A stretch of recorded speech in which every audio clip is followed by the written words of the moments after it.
Hey everyone, I hope you all are doing well. In this video, I would like to make a guide for the 4th run of the Nations Cup World Series 2025, which takes place at Suzuka with the Gran Turismo F3500-A car. And you can already see at the regulation settings there that we can only use the soft tire compound alongside the intermediates and the wet tires. But judging from the whole car and the track combination here, I highly doubt it's going to rain in this race, so you don't have to worry about practicing for the wet conditions, in my opinion. But if it turns out to rain in the end, then I would like to apologize in advance. But here I also would like to talk about both the qualifying settings as well as the race settings briefly. So you can see that the qualifying time in itself will be set to 18 minutes. So you will, all of you will have the chance to set a really good qualifying lap in the end. So you don't have to worry about, like on the previous qualifying sessions where you were only having 1 or 2 chances in order to set your qualifying lap. Even though it would have made the qualifying session in itself a bit more interesting, but on the very same time, a long qualifying session has its own charm as well, where everybody has so many good chances in order to set a really good qualifying lap in the end, right? And lastly, for the race settings down below, you can see that we have to lap the circuit for 12 times, and both the fuel consumption rate as well as the tire wear multiplier have been set to ×1. And as there's not a mandatory pit stop required for this race, you can kind of see this race, or this race can be seen as a sprint race in the end. So you don't have to worry about saving fuel, but also saving tires for this race. Because normally you would think about, okay, we have to use the soft tire compound. We also have to drive a car which is quite difficult to handle, especially as its traction is quite weak. So normally, or logically, you would think that the rear tires would give up quite early for this race. But it turns out you don't have to worry about the tire wear, but also not really saving fuel for this race. But you can also see that the slipstream strength has been set to custom, so overtaking should be possible. And lastly, the starting type is also a grid start with a false start check.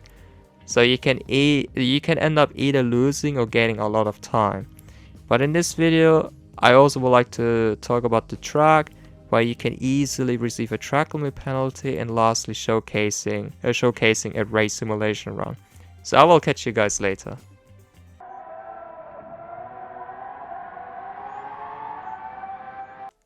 Now we are back at Suzuka from the recent Manufacturers Cup World Series 2025 race we've had here recently. But like with any of the other cars, you have to place your car on the wider line in order to come back and have a really good exit for before you starting your qualifying lap.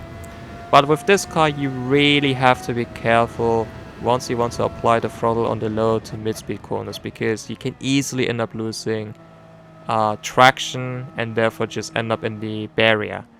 But what I also try to do with the driving line is taking a wider line into turn 1. And as for the braking point, you can already see the curb on the right hand side here. Just before the white and the red stripe curb ends, I always use that as my braking reference in order to brake into turn 1.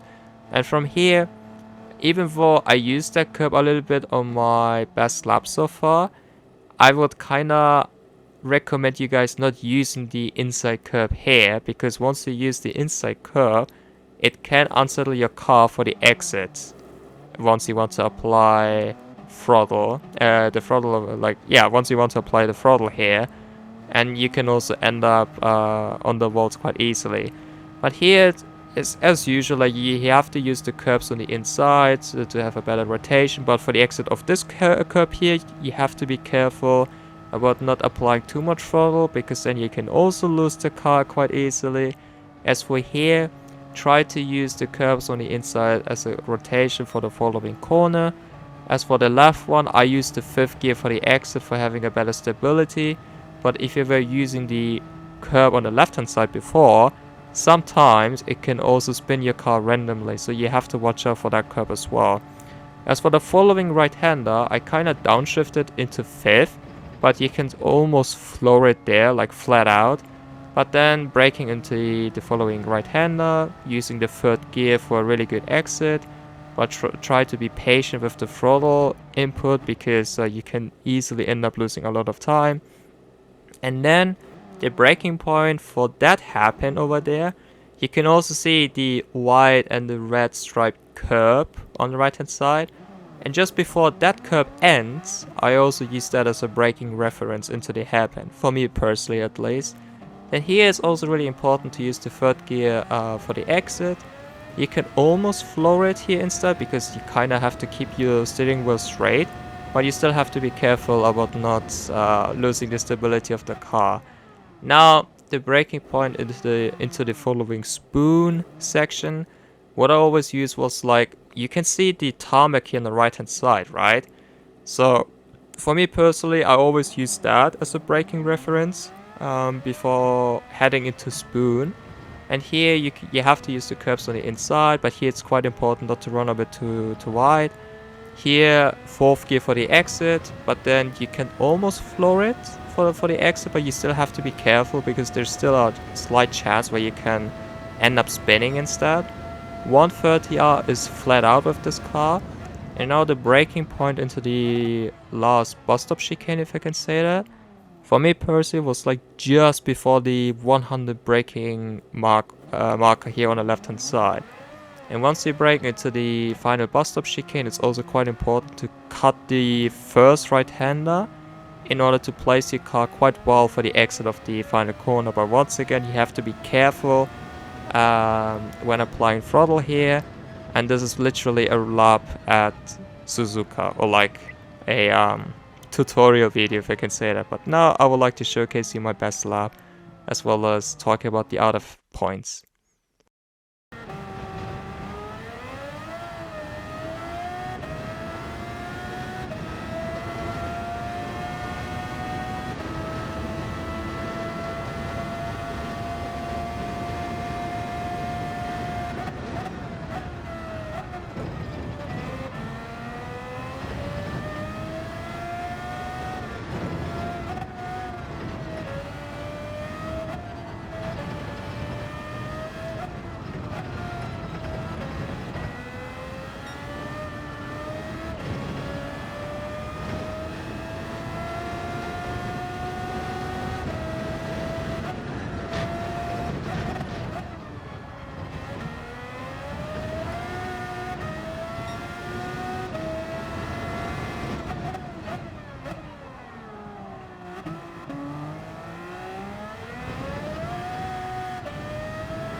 As for the track limit penalties, the very first one where you can easily receive a track limit penalty is the first right-hander, because if you cut that curb a bit too much, you will receive a half a second time limit penalty.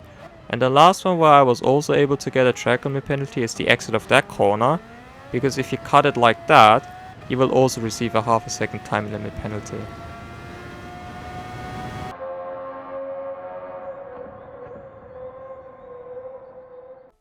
As for the race simulation run, you can see that unlike revving out my car and waiting till the lights go out, I was keeping the car in low revs and just waiting for the lights to go out, because with this way I was able to have a much better stability of the line, and this way I was able to get away and pull a slight gap to the AI before heading into turn 1. But as for this race here, and I also mentioned this at the beginning of this video, this race can be seen as a sprint race, because we only have to lap the circuit for 12 times. Both the tire wear multiplier as well as the fuel consumption rate have been set to ×1. So because of that, you don't have to worry about saving fuel, but also not really worrying about saving your tires as well. And there's also no mandatory pit stop required. And you can already see at the fuel map down below that you don't have to save fuel, or like you don't even have to worry about saving fuel. But there's another aspect which is quite crucial in this race, which is the consistency. Because I mentioned it a bit frequently earlier that this car is really difficult to handle, especially if you want to apply the throttle on the low speed corners but also on the mid speed corners. So with those corners, I'm mainly talking about those corners where you would either use the second gear sometimes, but the second gear is mostly used for the rotation, like once you shift down into first or the second gear. But normally you would use in those corners either the third or the fourth gear. Like with the fourth gear, I kind of consider that corner as a mid-speed corner, like the exit of that turn 1 corner.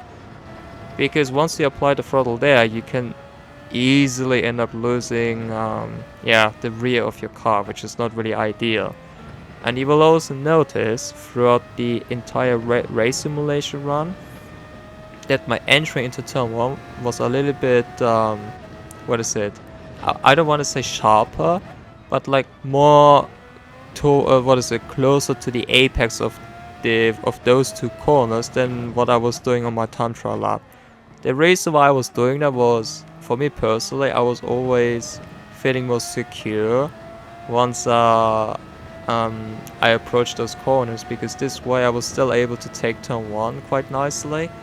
But I also didn't really have to worry about running a bit too much wide there, because there's this little meme going around where for the 2019 Paris Volta event back then for the Manufacturers Cup. I was starting this race from pole position for the sprint race, but when I headed into turn 1, I run off the track due to the cold tires. So this is why I would like to try and be a bit more secure, because in this race here, all the lap times are like within the 33 seconds ish, like those ones I was doing in this race simulation run at least.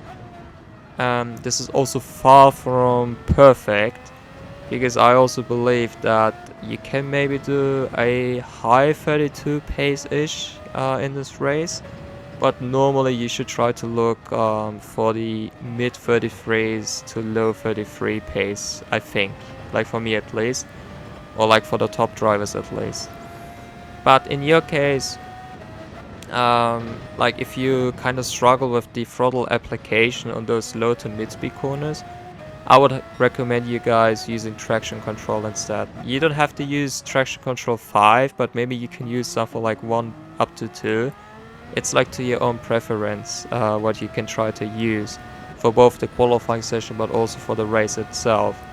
Because as you can easily end up losing the rear of your car by only trying to apply the throttle on those exits, right? It's not really worth it to really try to go for the ultimate pace where you can end up losing the car in one of those laps, and therefore losing all the points you would have probably earned after finishing this race. So obviously the top drivers, like the drivers within the top split, they won't be using traction control, I believe. But nevertheless, consistency is really important for this race. This is maybe something you can also see on the lap times on the right hand side throughout this entire race simulation run. but there's not really anything important to talk about for this race here, because you don't have to worry about saving fuel. You also don't have to worry about saving tires. You don't have to make a pit stop because there's no mandatory pit stop required. And yeah, as for the laps, it's only 12 laps in the end, so it's quite a short race. And as for the brake balance settings, like for both the qualifying as well as for the race, I was using +5. But